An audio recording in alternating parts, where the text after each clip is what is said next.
IPhone যিকোনো model ল'লে আপোনাৰ এডাপ্টাৰটো ফ্ৰী পাব। মই চেম দাদা এজন আহিছে, দাদা ক'ৰ পৰা আহিছে আৰু ইয়াত আহি ৰেটটো কেনেকৈ পাইছে আৰু দাদা এইটো এডাপ্টাৰটো ফ্ৰী পাইছে কি পোৱা নাই দাদাৰ পৰা জানিব বিচাৰিম। মই আহিছোঁ পাবিজুৰি নতুন বজাৰৰ পৰা।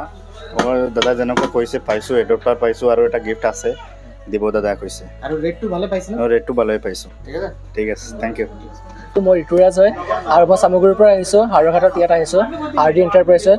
আৰু মই আজি M35 5G ল'ব আহিছোঁ, স্পেচিয়েলি এইটো মোবাইলৰ কাৰণে আহিছোঁ ল'বলৈ। আৰু মোবাইলটো মানে আগতেও চাই আহিছোঁ, বহুত ভাল লাগিছে। আৰু ইয়াত আহি পেলাই প্ৰথম আহি কোৱাৰ লগে লগে পাইছোঁ, সেইটো কাৰণে ভাল লাগিছে। আৰু প্ৰাইজো মানে পাৰফেক্ট প্ৰাইজত পাইছোঁ, ভাল লাগিছে এইটো কাৰণে। যেন মানে অলমষ্ট যিটো ভাবি আহিছিলোঁ ছেইম ফুল ছেটিছফাইড হৈছোঁ আৰু লৈ পেলাই মোবাইলটো লৈ পেলাই বহুত ভাল লাগিছে এইটো কাৰণে। আৰু দাদাৰ লগত দাম দৰ কৰিও ভাল লাগিছে। দাদাই মানে অলপ ছাপৰ্টিভ হয়, বহুত ছাপৰ্টিভ হয় মানুহটো। যি বিচাৰে মানে আপুনি যি কুৱেশ্যন থাকে দাদাক সুধিব পাৰিব, দাদাই এনচাৰ মানে আপুনি বহুত ছাপৰ্টিভ হয় মানে। ইয়াত গোটেই ষ্টাফবিলাক ছাপৰ্টিভ হয়। গতিকে হাৰুঘাট RD এণ্টাৰপ্ৰাইজত আপোনালোকে আহিব আৰু আহি পেলাই যদি কিবা বস্তু আপোনালোক ফাইনেন্সতো লাগে বা কেছত লাগে, যেনেকৈ লাগক আপোনালোকে একবাৰ আহি পেলাই ইয়াত ট্ৰাই কৰি যাব যে কেনেকুৱা কি হয়। আহিলে আপোনালোকে গম পাই যাব। Thank you guys.